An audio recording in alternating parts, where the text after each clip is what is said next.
무서운 시대를 우리가 살아가고 있습니다.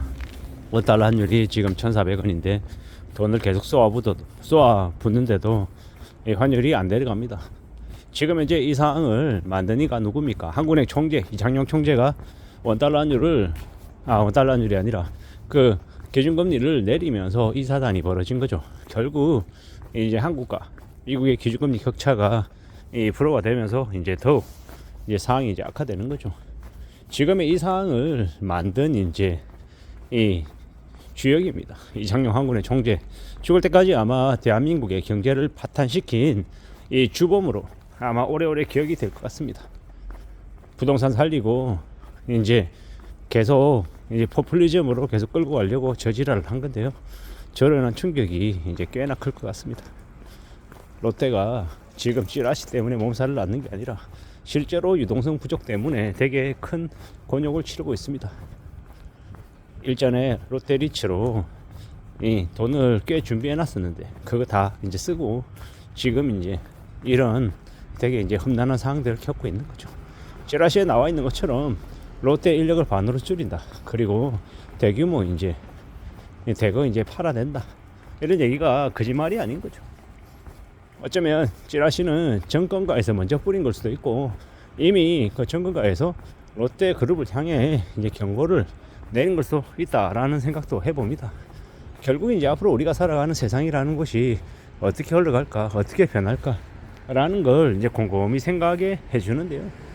결국 이제 빚으로 연맹이 얻은 것들이 이제 되게 이제 심각해지고 이제 무너진다라고 보면 맞겠습니다. 자기 자본 비율을 높여야 되는 거고요. 자기 돈으로 사업하고 자기 돈으로 이제 집 사고 차 사고 여행 가고 해야 된다라는 이야기를 지금의 이 변한 경제 체제가 우리에게 얘기해주고 있는 겁니다. 무리하게 욕심부리고 거드름 피우면서 돈 빌려가지고 뭔가 대단한 삶을 사는 것처럼 되게 부자인 것처럼 과시했던 이들의 이제 진짜가 드러나는 거다라고 보면 맞겠습니다. 이제 무리하게 욕심부리고 탐욕을 이렇게 가졌던 이들이 대거 몰락하고 무너지는 겁니다. 지금 연끌들도 되게 상황이 안 좋죠. 연끌들 상황이 왜 안 좋겠습니까? 빚 때문이죠. 자기 돈으로 비싸게 샀다라고 하면 그 비싼 가격을 감당할 수 있습니다. 지나갈 때까지 다시 집값이 올라갈 때까지 기다리면 되니까요. 앞으로 한 4년간 5년간 집값이 많이 내려간다고 하는데 그 기간이 지난 쯤에 다시 또 올라갈 때쯤에서 팔면 됩니다. 문제는 그러한 이제 빚을 감당할 수 없는 사람, 그들이 이제 힘들어진다는 겁니다. 그렇게 생각해야 됩니다. 꽤 충격적인, 꽤 놀라운 일들이 계속 벌어지는 거죠. 우리네 삶이 이제 한국이라고 하는 곳이 이제 선진국형으로 바뀌는 겁니다. 되게 이제 구질구질하게 사는 모습으로 바뀐다라는 겁니다. 그게 우리에게 뭘 알려주겠습니까? 앞으로의 삶은 이제 과거와 다르다라는 걸 알려주는 겁니다. 이제 한국이라고 하는 것도 이제 부동산의 이제 자산 비중 전체에서 부동산이 차지하는 비율이 점점 낮아질 겁니다. 왜 낮아지겠습니까? 더 이상 부동산을 이제 안전자산이라고 보긴 하지만 이 부동산을 통해서 이제 급전이 필요했을 때 돈 마련하는 게 어렵다라는 걸 이제 알아가기 때문이죠. 결국 이제 그렇게 바뀌어가면 그렇게 되면 이제 삶이 어떤 식으로 흘러가는지 우리는 이제 또 이제 고민하게 되는 거죠. 그러다 보니까 현금성 자산의 비중을 이제 점점 늘리는 쪽으로 방향을 바꿔갈 거다라는 겁니다. 그렇게 보고 앞으로 사람들이 이제 살아갈 것이다 라고 이제 추측하는 겁니다. 우리가 살아가는 현실, 우리네 삶, 이런저런 여러 가지 어려움들, 이런 것들이 우리를 이제 많이 변하게 해줄 겁니다. 근데 이제 그 변하는 건 아주 작은 충격으로는 안 되고요. 아주 큰 충격을 겪어야 사람들이 머리끝부터 발끝까지 변하는 거다라고 보면 맞겠습니다.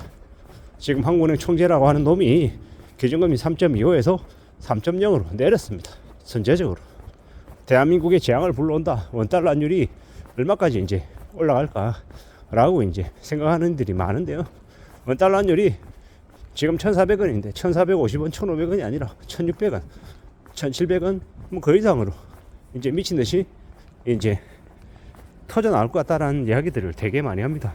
그런 무서운 시대가 지금의 시대입니다.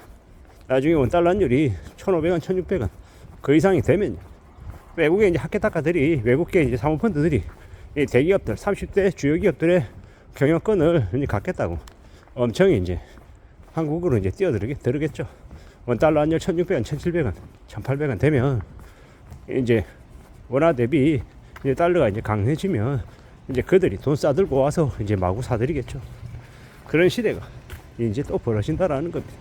그러면 한국의 경제가 좋아지겠습니까? 나빠지겠습니까? 나빠질 수밖에 없죠. 더 바닥을 칠 수밖에 없다라는 겁니다. 지금 이렇게 우려스러운 상황이 계속되고 있는데 사람들이 여전히 못 모르고 영끌이 하자, 집을 사자, 아니면 주식하자, 특히나 미국장 하자 이런 얘기를 하는데 미국장도 위험하고 국장도 위험하고 앞으로는 꽤나 험악한 일들이 계속 벌어진다라고 보면 맞을 것 같습니다. 그냥 별일 없는 것처럼 어물쩡 어떻게 넘어갈 수 있는 수준이 아닌 것 같습니다. 그래서 계속 말씀드립니다. 정신 바짝 차리고 살고 이 마음을 굳게 먹고 지내야 되겠다라는 걸 말입니다. 이렇게 얘기하면 또 제가 세상을 너무 부정적으로 본다, 암울하게 본다라고 얘기하는데 지금은 세상을 부정적으로 보는 게 아니고 세상이 지금 이제 부정적이다.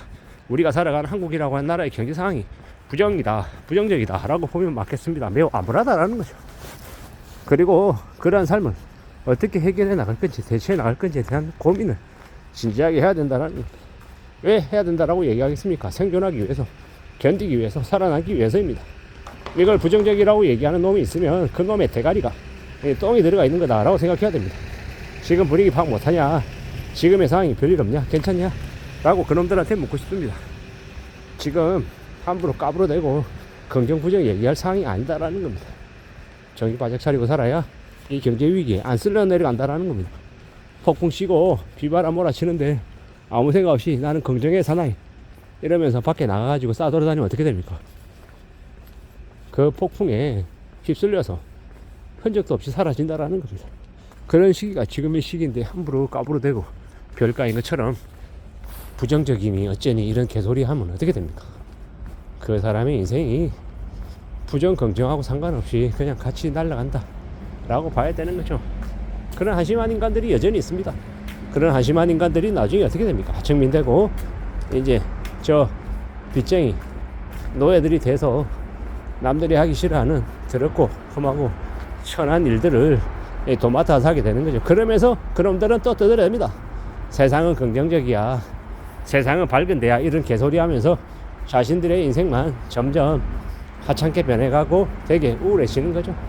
그런 우울하고 하찮은 인생이 되고 싶습니까? 아니면 삶을 살아가는 이 안전한 사람들이 되고 싶습니까?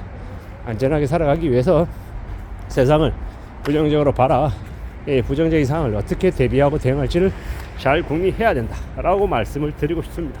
안전하게 살아가는 게 저는 여러분들에게 이 모토가 되기를 바랄 뿐입니다. 이상입니다.